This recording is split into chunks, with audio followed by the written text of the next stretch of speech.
have a farm or a garden, correct timing matters. Hi, I'm Jody Henke. Instead of using a calendar, manage planting and pest control with Growing Degree Days as you're living the country life.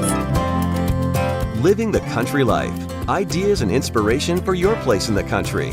You can find more information on today's topic and from previous shows by visiting us online at livingthecountrylife.com. We'll return to the show after these messages.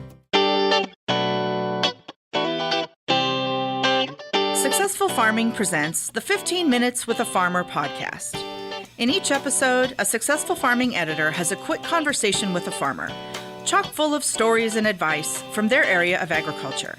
They're interesting, educational, and perfect for your busy schedule. Search for 15 Minutes with a Farmer wherever you download your podcasts.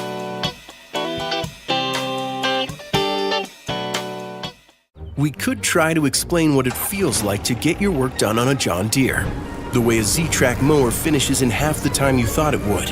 Or how much easier it is to move mountains of soil with the 1 Series tractor. We could even go into detail about how it feels to tow up to 4,000 pounds behind a Gator XUV. But if you really want to know what it's like to run with us, you just have to get in the seat. Learn more at johndeere.com/get-in-the-seat or visit a dealer near you.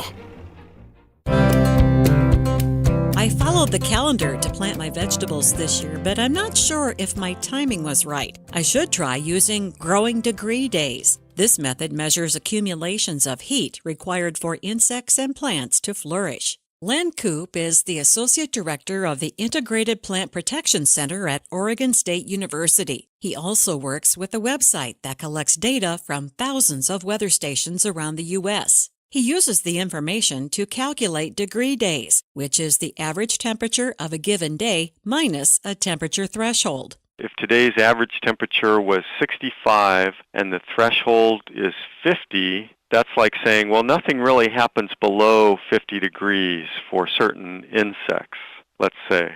So the average temperature, 65 minus 50, equals 15. So that would be 15 growing degree days. Degree days can give you a lot of information, such as when the pest you're trying to control is at its most vulnerable or when your plants will flower. Koop says counting degree days to an event takes away a lot of guesswork, especially when temperatures differ from year to year. As an example, let's say certain insect eggs will hatch after 400 degree days, rather than sometime in March or April. If we calculate and accumulate degree days, let's say after January 1st, every year, and we get the 400 mark, and the research has shown us that that's when this event happens, like the eggs hatch or the trees bloom, then we can predict pretty close to when something's going to happen from year to year.